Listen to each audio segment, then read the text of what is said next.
Hello, everybody. I'm looking forward to arriving in Arizona tomorrow. We're getting on a plane tomorrow morning Eastern time, so very early in Arizona time. And yeah, we'll see you next time for the lecture in person and questions. I really look forward to it. Can you see my screen that it says Moore's Law and beyond? Can you hear me clearly? Let me know if you can't, I guess. All right. So before getting into the quantum aspect or the quantum frontier of physics and computing, I want to finish up the circle of ideas we talked about last time. And this leads logically into why we are forced to think about quantum mechanics in computing and why it is the logical next step. But also for students and people who want to contribute to the frontiers, I'll point out, sketch out where we are today, so you can see where we might go tomorrow in directions other than quantum computing that look promising. So Moore's Law is a famous prediction of Gordon Moore, one of the pioneers of modern semiconductor technology and one of the prime movers in the early history of the Intel Corporation, where he noticed, I believe in the late 60s, so before this graph even begins, that the density of transistors and also other measures of computer performance were doubling every 2 years. So the number of transistors was doubling, the speed, the density, so the chips weren't getting bigger physically, in fact, they're smaller. But this is an extraordinary thing. It's very, very unusual to be able to maintain exponential growth for 25 doublings. I can think of few other examples in technology or in history or even in biology where you may see population explosions, but not for 25 generations. Maybe the best example is the growth of an adult organism or an infant from an egg. You get 25 doublings. But for a technology, this is really an extraordinary thing. It's not an accident that this doubling occurred, because the semiconductor industry used this as a benchmark for what they should try to be attaining year after year, and getting their salespeople and software engineers ready for what was coming. But that they've been able to hit this benchmark over and over again is just extraordinary. And this is what a modern central processing unit chip looks like. It has trillions, oh, not trillions, billions of transistors on it. And it's something that is roughly the size of a fingernail, or at most, it fits comfortably in the palm of your hand. Let's look at this more quantitatively. The clock speed means the number of operations that it performs per second, roughly. There's some parallelism, so actually this is an underestimate of the number of operations, but it's the number of turnovers of the program, if you like, is 3.2 gigahertz. That means 3.2 billion operations per second. That's compared to the rate of firings in an animal or human nervous system of roughly 40 per second. So the computer thinks much, much, much faster. And the price is Also remarkably low considering what it is. The mainframes of the 1950s were room-filling beasts that were millions of dollars in contemporary funds, and really were only bought by government research agencies and defense contractors. Whereas now, $999 is something that in principle, many people can afford easily. However, there are a couple of other things to notice here that will be the theme that we'll take up. That is that this little chip, small as it is, uses 130 watts. So it's comparable to a little more than an old-fashioned light bulb, which, as you know, if you've ever tried to change a light bulb, they get very hot. And the other thing to notice here is the physical size is 45 nanometers. The physical size of the features on this chip, so the individual transistors, roughly speaking, are 45 nanometers on a side. This compares to the size of an atom, which roughly speaking is 1 or 2 nanometers, and a respectable molecule is at least 10 nanometers. So we're getting very hot and very small. Heat is becoming a big problem. I'll show you that pictorially in a moment. And sizes are getting down to a molecular level. So the days when you could ignore the fact that matter is made out of molecules and treat the matter as continuous solids, even using the methods of quantum mechanics, is rapidly coming to a close. So here is a dramatic illustration of the heating problem.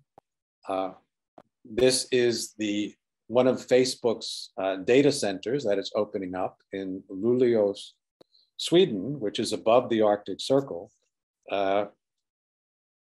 If you look inside, it's got these enormous fans to cool things off. It also, well, I think the real reason that they have it up there is that it's big and the land is cheap up there. But in any case, you get a little help with the cooling just by being up above the Arctic Circle, which this is.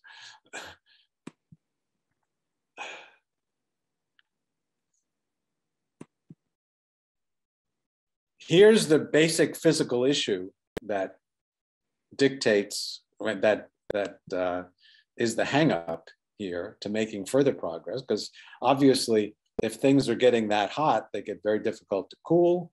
If you want to pack a lot of these chips into a small space, it's like you're packing an enormous number of incandescent lights, but miniature incandescent lights into a small space. It gets very, very hot indeed.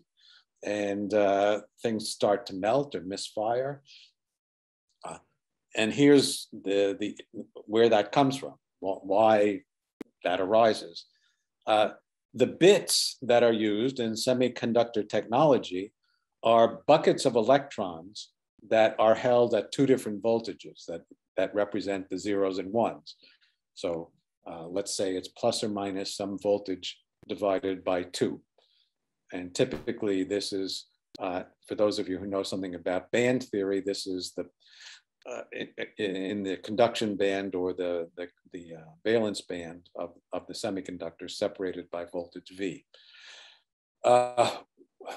If you have n electrons per bucket, okay, so to have reliable operation, n should be at least a few. When n gets to be of order 1, you have to start to worry about noise of all kinds, including quantum mechanics. Anyway, when you have n electrons per bucket and a switching time tau, remember this was the gigahertz thing, and people want their computers to be fast, and they want to, want them to perform a lot of operations as fast as possible so that you can do searches or crypto or mining in crypto or whatever. You want things fast, and if the power consumption to move things fast through a voltage V is the energy that is changed when you change a 0 to a 1 over here. You do it for all of the n electrons, and you do it in a short amount of time, so that's the power, energy per unit time. And the time is related to how long the signal takes divided by the distance. So you can also say that making it smaller is a good thing, but also it leads to problems because the heat gets large. So the heat, this is compensated by the fact that you have L squared units in a overall dimension L, but I'm sorry, big L divided by little l squared if their overall dimension is L. So having things small is a good thing. You can have more transistors, but you also generate a lot of heat. So when you get to n equals 1 and atomic dimensions, which is where we are today, you're getting close to n equals 1 and atomic dimensions, as I showed you. Those two things go together because when you're that small, you don't have a lot of electrons per unit area. The only thing left to push on is V. The only way you can get this to be smaller is to make it V, is to minimize V, because N and L are basically already pretty much as small as they can be. Current technology is based on the energy gap of silicon, which is 1 volt. With more exotic semiconductors, it might be possible to push that down to about 1/40th of a volt. So there's an extra, there are perhaps a few more generations of Moore's law to be gained this way, and you can nickel and dime the other factors. But with more exotic semiconductors, you need different kinds of manufacturing plants. It's very expensive. This will be difficult to do. A lot of knowledge and optimization and building of foundries have gone into the silicon technology. And even so, if you got to 0.025 volts, that's basically room temperature. And then unless you want to bathe the whole thing in liquid nitrogen or liquid helium, you're kind of stuck. And if you want to not only get things that cold, but keep them cold in the process while they're making so much heat, you've got another problem. So it's going to be very difficult to maintain Moore's law very much longer. So there are different possibilities for getting around that problem that are frontiers of physics today and are very important things for physicists who want to make a difference in the world and engineers to study. One is the possibility of using electron spin and magnetic field instead of charge and voltage. This is called spintronics. So currently the bits are, as I said, are based on moving electrons, or more specifically, the charge of electrons back and forth through voltages to get your zeros and ones. Instead, you could move electron spins in magnetic fields, and that requires much less energy and would heat things up much less. You can also use photon polarization for your zeros and ones. I'll talk more about that momentarily. And photons also interact much more weakly than under ordinary conditions than electrons do, because photons are electrically neutral. So photons interact with each other very, very weakly. And using photon polarization is another possibility where weak interactions go together with small energy dissipation. However, weak interactions also make things more difficult to manipulate. So this is a challenging thing. Another possibility is to use the states of individual molecules, and I'll be saying more about that, but this requires, this is a frontier of technology that it is sort of at the border between chemistry and physics that is under development, and we don't know how to do it in any case. It's, we don't know how hard it's going to be, but it's certainly not easy. Or you can use superconductivity. Using superconductivity, of course, superconductors require things get cold, but so you'd still have to be putting, if you want to go the superconducting route, so still based on charge, roughly speaking, or manipulating charges in circuits, that you still have to keep it, you make it cold because superconductivity is a low temperature phenomenon. However, the superconducting circuits, once you make them cold, they don't generate a lot of heat. So that's a promising direction as well. So these are all under consideration and are being actively pursued in research laboratories, but as yet, they're not yet competitive general purpose technologies. And there's a lot to say about each of those things, but in the nature of this survey, I won't be going into the details of that. I'll be very happy to supply references for anyone who wants to pursue it further. Now, an interesting observation to tie things, to put things in perspective, and maybe open up the consideration of more of the quite different kinds of technologies, is that a human brain runs at roughly 30 watts, which is roughly comparable to a laptop. So it's rough. What I showed you earlier was a high-end chip that ran at a small multiple of 30 watts. I think it was 130 watts. An ordinary laptop takes about 30 watts. You can hold it in your lap, and your lap starts to get warm, but it doesn't usually burn up your pants. But a human brain, which is certainly in its own way as capable as one of those CPUs or a laptop, doesn't generate nearly as much heat, or per capability, so to speak. It runs relatively cold for its size and intelligence.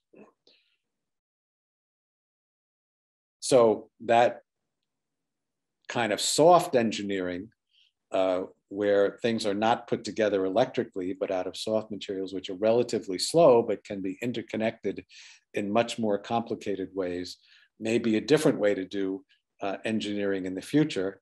The science fiction writer Olaf Stapledon anticipated the idea that through genetic engineering, if you want to make the computers of the future, or the minds of the future, they could look like giant brains that would scale up neural architectures as opposed to transistors. So this is a fascinating idea, the whole idea of a new form of engineering based on self-reproduction with variation. And I think it's an underexplored area for the future, but at the moment is more in the mind of science fiction than a practical program. So getting back on the ground, we're getting to the point, as I've shown you, where quantum behavior of our bits is becoming a serious issue. We're getting down to the scale of single electrons and the distance scale of single molecules. So we can treat that as a problem, and it is a problem because you have to worry about the effect of quantum uncertainty, quantum fluctuations. Do those things mess up the functioning of your circuit? When you have one electron, can you really make sure that it's where you think it is, or one electron is not so different from none, and numerically, and so you better be sure you know where it is. And quantum fluctuations get to be a problem if you don't. Or we can rethink the whole thing and take this quantum behavior as an opportunity to have a different envisioning of what information is and what we want to do when we compute. So that leads into today's main subject, quantum bits. So I'll be showing you the foundations of an ongoing revolution in technology called the second quantum revolution. So I'll talk about two things today. I'll tell you what a quantum bit is, and I'll show you quantum bits in action. And then I'll talk about the prospect of quantum simulation. Next time, I will talk about the issues of entanglement and actually using quanta for computing as opposed to simulation, and the possibility of using topology to avoid errors, which is a very big issue. But so we won't exhaust the subject today, but this will give us enough to fill the time available today, and I think will I hope pique your interest for next time. So, what are quantum bits, and what do they do? So in the next few minutes, I'm going to show you the essence of quantum theory made simple and concrete. Simple comes with an asterisk because it is fundamentally simple. However, it's unfamiliar. You have to think different, and it's simple but paradoxical. And many people, including Einstein, have had trouble with coming to terms with this behavior. However, it is the way the world works. So I'm going to talk about something that, if you know a little bit of physics, will be, I think, very familiar. If you know about the behavior of polarized light, you'll be perfectly prepared for this, but I'll try to make the discussion self-contained. The propagation of light through polarizing filters, the polarization property of light, can be understood, in quotation marks, using classical concepts, but the classical concepts are wrong. Light is not made out of electromagnetic waves at the deepest level, or that's an incomplete picture of what light is, as Einstein taught us, and many, many experiments have verified since. When you analyze light in detail, when the light gets very weak, when you look at its smallest elements, you find that it's not continuous, that it consists of packets called photons. And when you rethink this phenomenon of polarization and the action of polarizing filters, and realize that it's not something that only applies to waves, but also has to apply to photons, you'll see that it contains the essence of quantum behavior. And in particular, the essence of a qubit. Polarized photons are qubits. They're maybe the most familiar kind of qubit, if you know about polarized light. Okay, so this is the classical picture of what a light wave is. Okay, this is a light wave moving in the direction of this vector k, so following that arrow. It's what's called a transverse wave of electric and magnetic fields. That is, at a microscopic level, what a light wave is oscillating electric and magnetic fields, and they oscillate in space like that. And this wave also propagates at the speed of light forward. So it oscillates both in space and time. This pattern moves along at the speed of light. That's what, so this is light polarized. We say this is light polarized in the X direction. Okay, the light ray here is moving in the Z direction if you label the axes X, Y, Z. So one solution of the electromagnetic equations of Maxwell, one possible form of light, is where the electric field points always in the X direction, oscillating in magnitude and even sign as it goes along.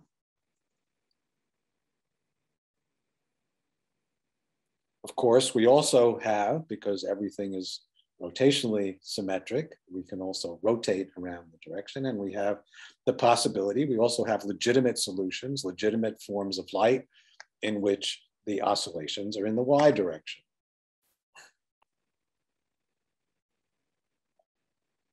Now, polarized sunglasses are an example, a familiar example, I think, to all of us, and especially to people in Arizona, of a physical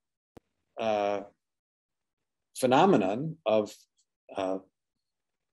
the possibility to have filters that filter light and select a particular polarization.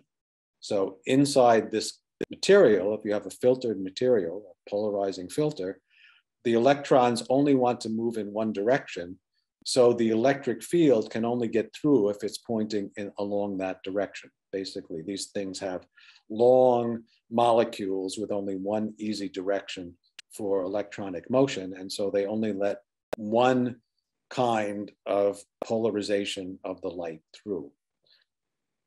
Okay, so if we start with an incident beam here, which has electric fields oscillating in all possible directions, and the natural sunlight has radiation from the sun that has where the atoms are moving at random, and so they radiate in all different ways, and then it reflects, bounces off things, and you can get glare and so forth. So the light comes in with different kinds of polarizations, but the filter only allows one direction of polarization through. So it screens out some of the light, and the intensity is reduced, but the light that gets through is polarized in a very definite direction. If you had a second polarizer in the perpendicular direction, then nothing gets through, because only the part of the light that's in this direction that has polarization in this X direction has gotten through the first filter. The second one only wants things in the Y direction, but it's in the X direction, and so nothing gets through. So that's what's called crossed polarizers. Okay, so the filter selects or projects onto the part of the incoming wave that oscillates in its preferred or allowed direction. And what we say in classical optics, or in electromagnetism courses, when we talk about this situation, is that when the polarization of light is off from the preferred direction of the filter by theta, then the filter only picks out the part of it that is in the right direction, is in the correct direction. And so it picks out only part of the oscillations, and therefore the intensity of the light getting through, if it's not quite in the X direction, but off by an angle theta, so just rotated from X direction towards Y by an angle theta, then the intensity is reduced.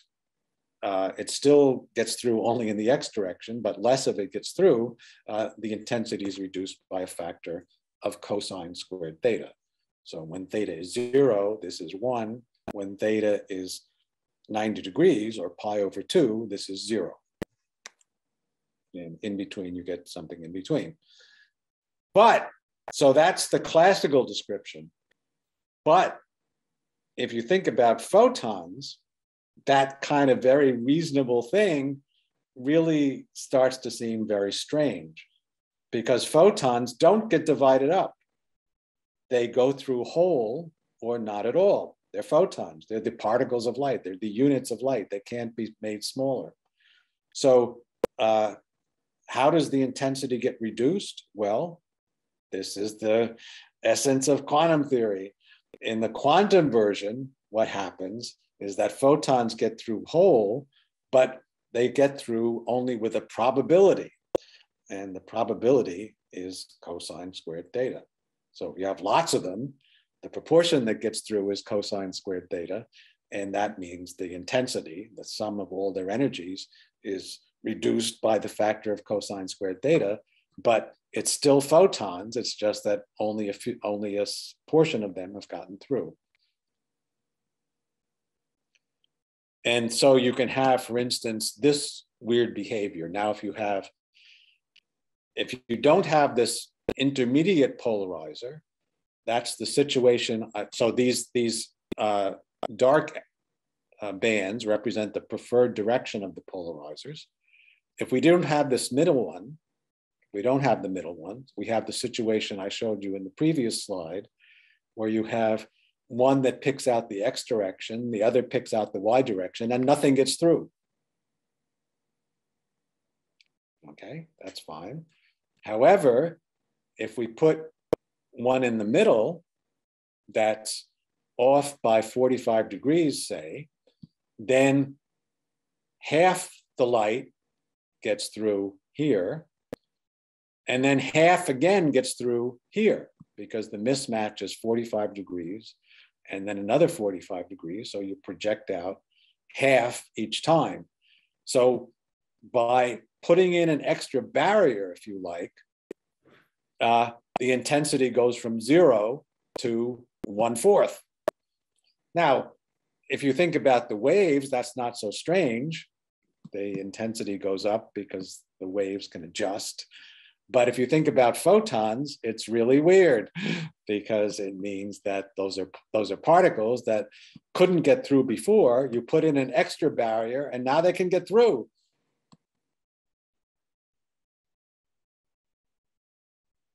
So this is an example of the weirdness of quantum mechanics.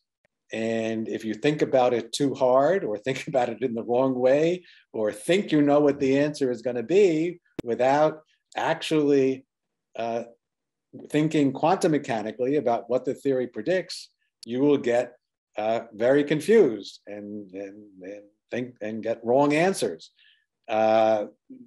Because your intuition doesn't do justice to this situation.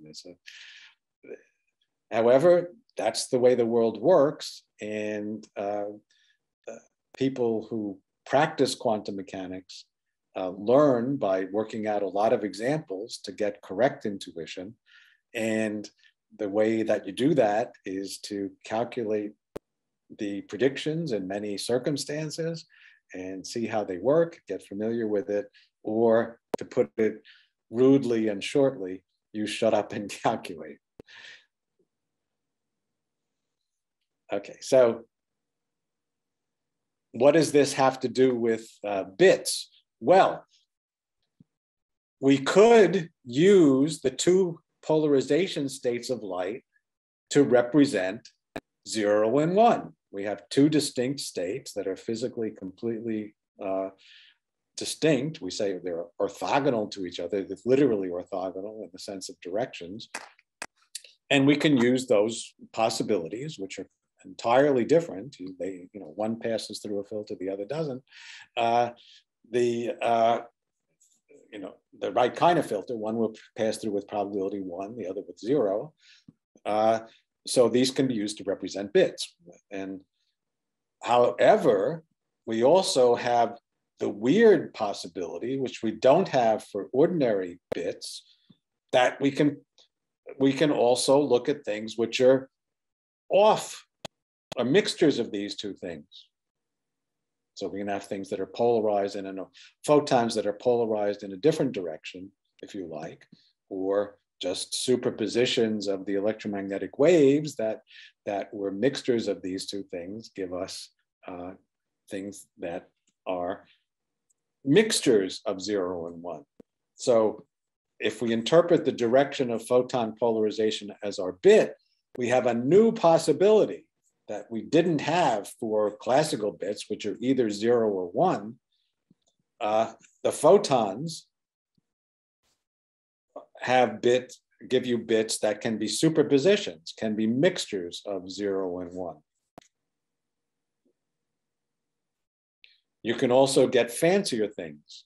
This is what's called circular polarization. This is what you have if you have oscillations of this is showing the electric field. If you have oscillations that are both in the X and Y direction, but out of phase, a little out of sync, then the total direction in the XY plane rotates around as the wave progresses, and this is called circular polarization. So photons and their polarizations are the archetypal qubit, pronounced Q-bit, meaning quantum bit. Quantum bits are things that have not only states of 0 and 1, but also mixtures, or as we say, superpositions that hang together. Okay, individual photons have some polarization or some polarization state or other, but in general, it's not a 0 or a 1 if you've chosen the X and Y direction to represent the two possible linear polarizations, but the states of photons can be mixtures of the 0s and 1s that are represented in the form of the underlying electromagnetic wave that the photon embodies. So these are organic mixtures, if you like, of 0 and 1. And by manipulating those mixtures, you can do things that you can't do if you have only separate 0s and 1s. If you have bits that are either 0 and 1, but never organic mixtures of the two. So that's what qubits are. Now, polarization expresses the spin of photons when you analyze it more mathematically. In fact, the circularly polarized photons are ones that have definite spin in the direction of motion. And depending on whether the rotation in the XY plane is clockwise or anti-clockwise, you have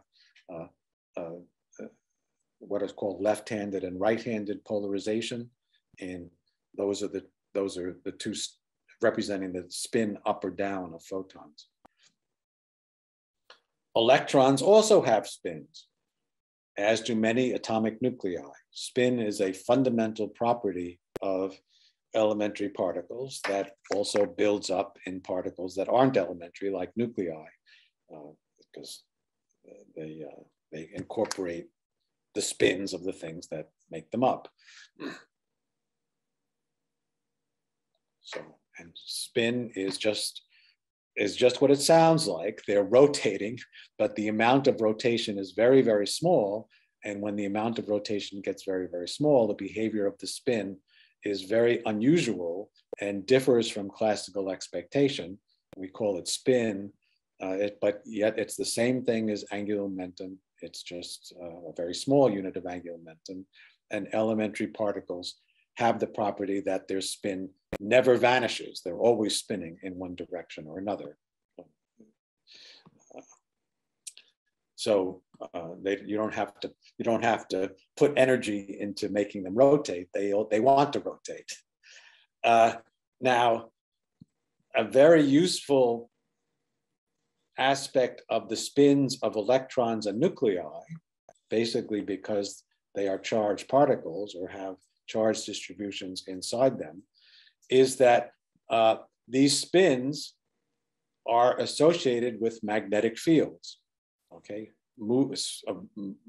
Rotating electric charges are associated, generate magnetic fields.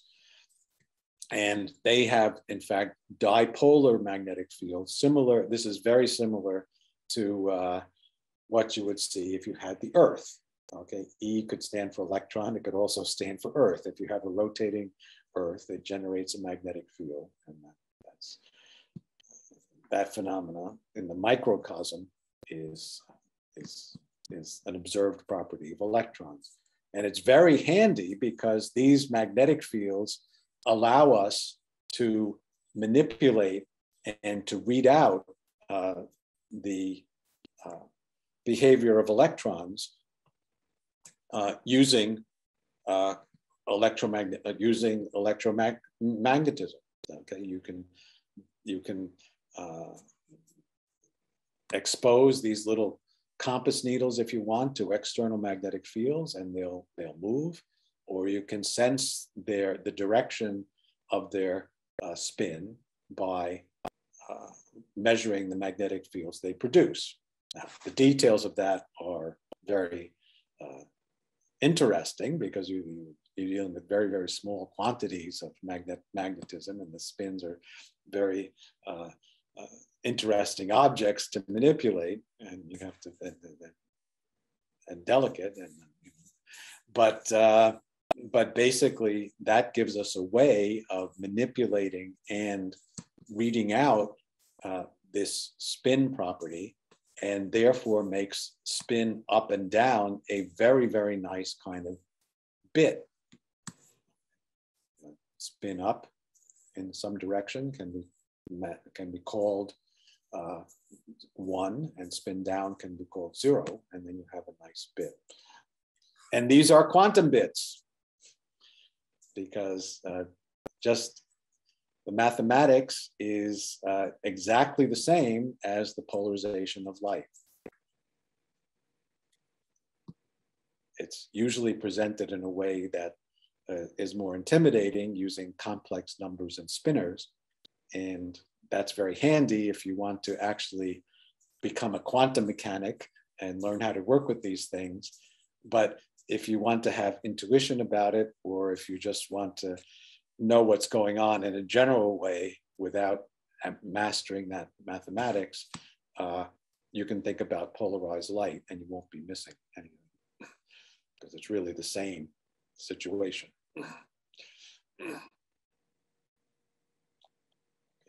But whereas the spin of photons is kind of hard to read out, the spin of and manipulate, well, no, not impossible, but the close connection of electron and nuclear spins with magnetic fields allows us to manipulate and read out their directions much more conveniently. And that's a gateway into the quantum world. So this is what happens when you get magnetic resonance imaging done in medicine.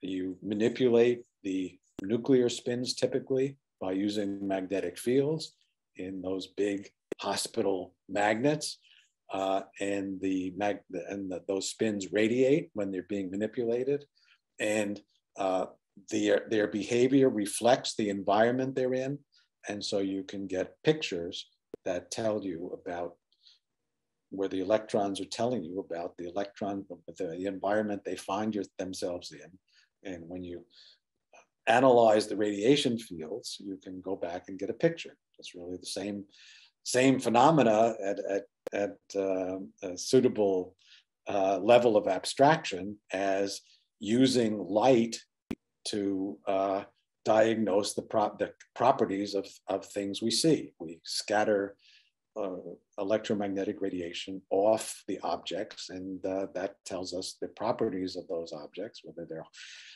rough surfaces or shiny surfaces, and something about the chemistry of what they're made out of. And it's a very similar process here, we're just using forms of interactions of electromagnetism with matter that allow us, that are that go deeper and into and allow us to access insides of things that would be otherwise inaccessible.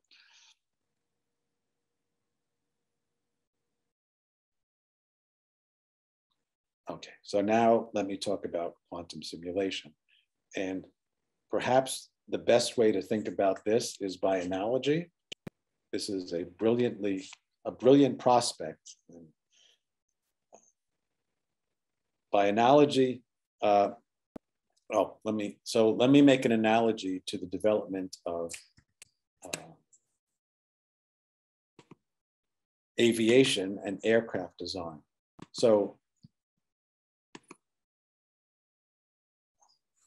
a lot of experience was gathered in experimentation, going back to analogies with birds or the more systematic work of the Wright brothers, and so and then these pioneers of aviation and their successors experimented and made designs and things that worked, but things like the old biplanes and things, but gradually got more efficient designs and better ones.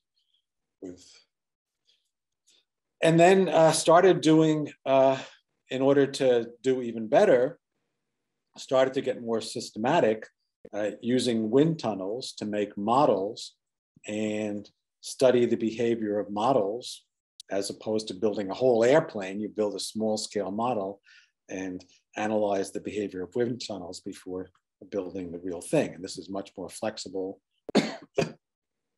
allows you to experiment and so forth. And you don't have to put pilots in here. You don't have to actually build gigantic objects, and you can learn a lot about design by making things like that. But nowadays, wind tunnels are, for aircraft design, more or less obsolete, because we have simulators of the second kind where we just compute the behavior using the laws of fluid dynamics and aeromechanics to figure out optimal designs. We can see how the different shapes will propagate through air.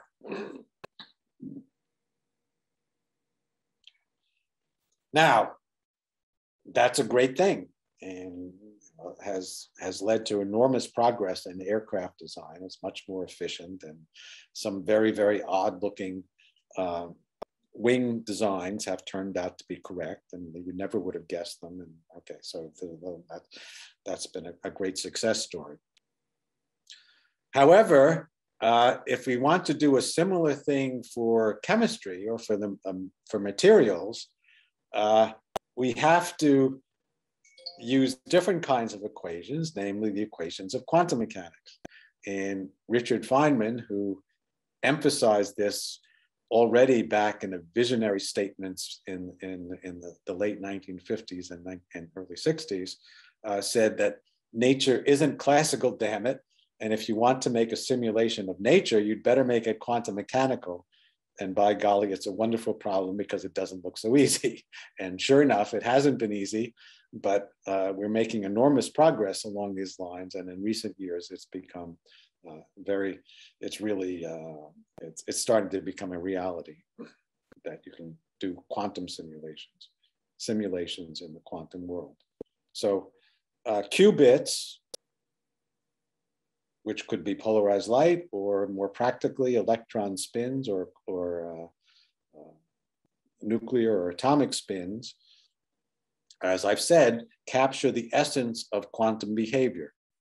They allow you to have not just zeros and ones, but mixtures of zeros and ones that are organic and allow you to process in parallel zeros and ones, a mixture of zeros and ones. So you can be processing both possibilities at once when you deal with qubits.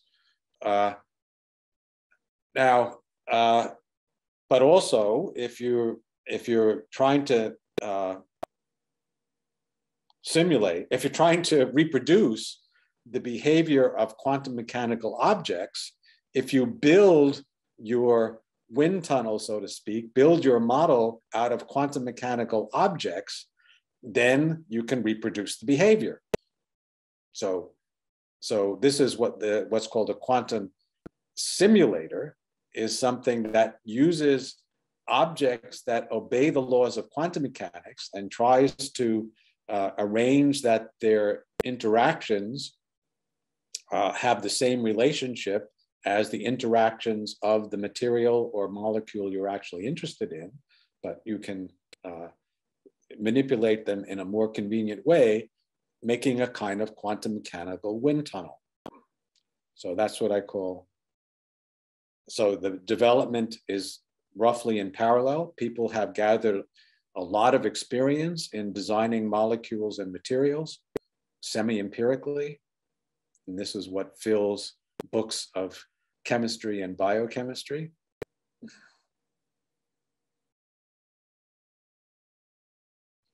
And now at the frontiers, people are building simulators of the first kind for chemistry, where you have the possibility of dialing which kinds of substances you have and how much and on what temperatures and so forth, and do that in a systematic way. This is a kind of wind tunnel, but for chemistry. However, this is still kind of awkward and doesn't get to the essence of controlled quantum theory. You're still dealing with smelly chemicals and big flasks and so forth. A quantum simulator of the first kind, where you have your quantum mechanical objects simulating other quantum mechanical objects, looks like this. Here we have what I call a cold atom wind tunnel, where you cool atoms so they're very, very cold and start to behave quantum mechanically, where the fluctuations and the noise because of their thermal motion doesn't wash out the characteristic quantum fluctuation. So the quantum fluctuations are the dominant kind of behavior when you make them cold.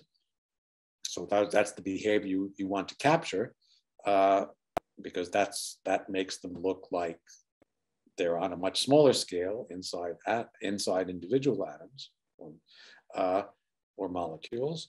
So that's done by having lasers, crossed lasers that make traps, and the atoms want to sit in certain places where the waves of these two lasers have minima, and you can put different kinds of atoms in different places and manipulate their spins and with other lasers.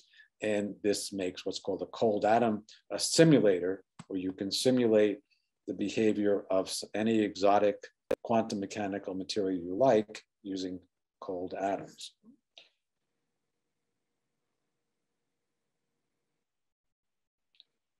You can also go from simulation to computation.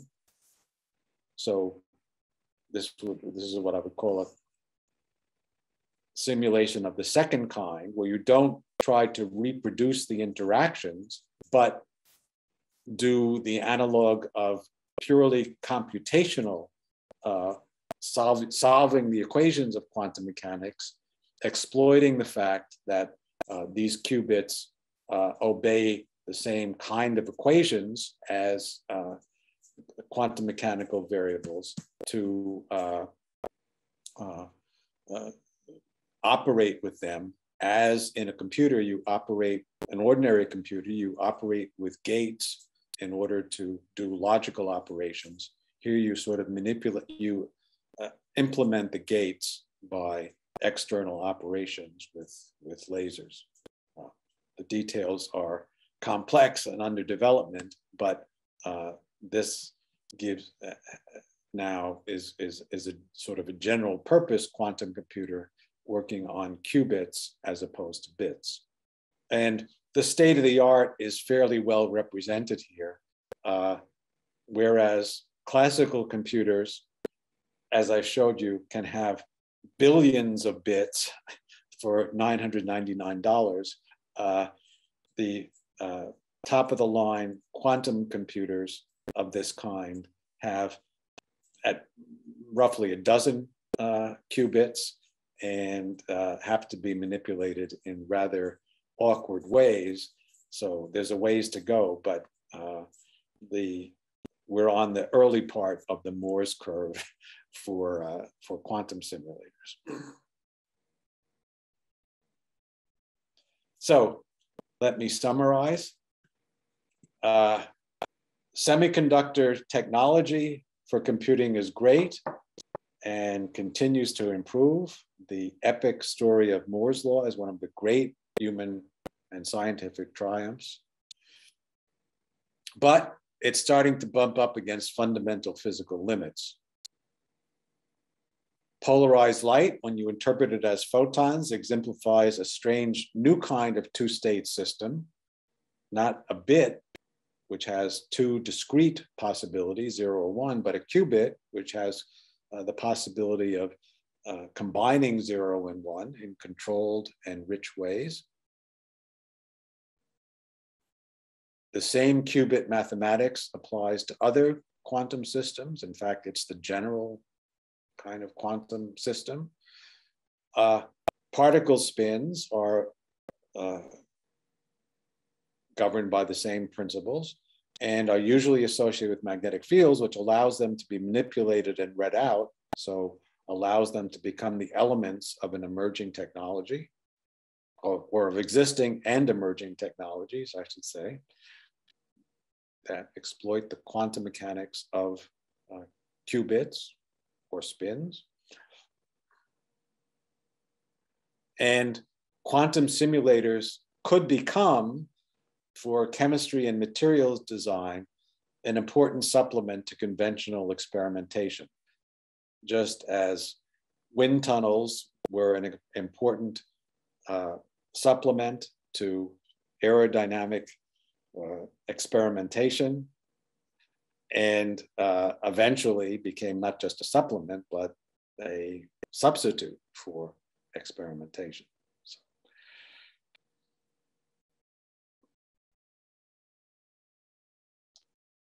So it's an inspiring prospect to put chemists out of business, or putting it a different way, to helping chemists do even more advanced projects than they do today.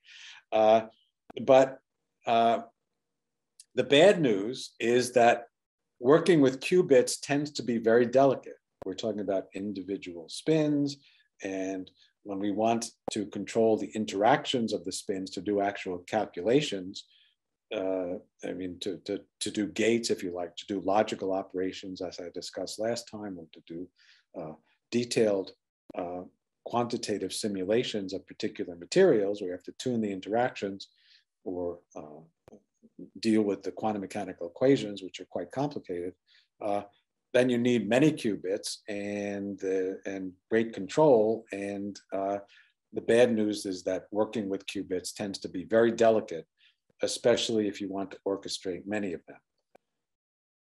And we'll discuss that issue and how it's being addressed next time. So the issue of how you use concepts like entanglement to do non-trivial, useful tasks, and the limitations of current technology, and a possible way out using topology will be our topic next time. So look forward to actually seeing you in Arizona next week. Bye for now.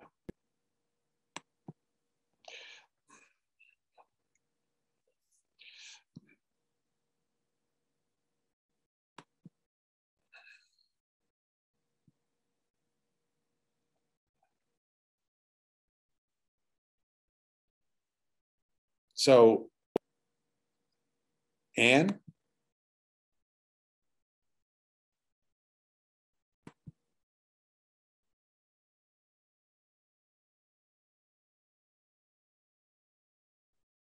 Okay, that concludes the lecture part. Of course, I'll take questions if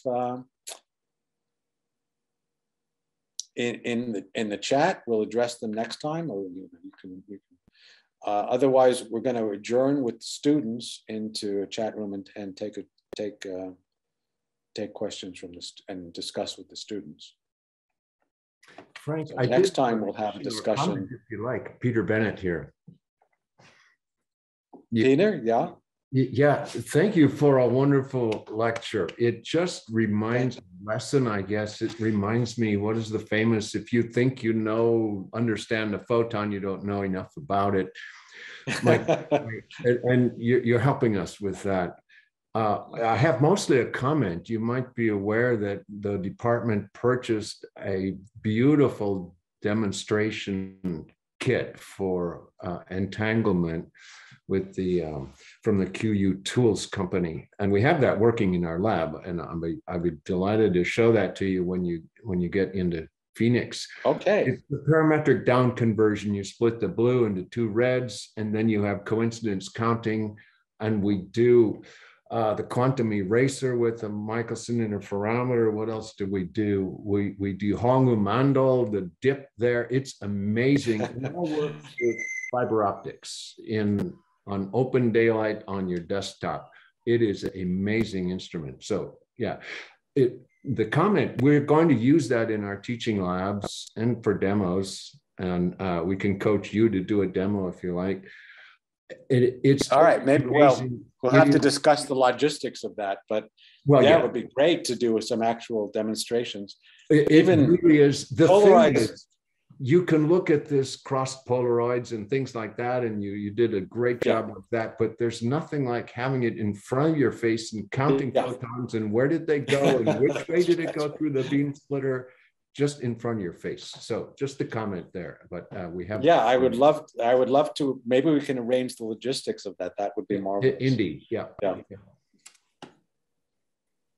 But yeah, yes, you don't have to take my word for it. You can actually see these things in reality. And it's quite, how should I say, it's almost a spiritual experience. I found as a theorist to actually see these equations embodied in real life. Well, that's because you know what it means. Paradoxical behaviors. Yeah. Yes, right. If you think too hard, if you think hard about it, it's really quite amazing. Yeah. Yeah.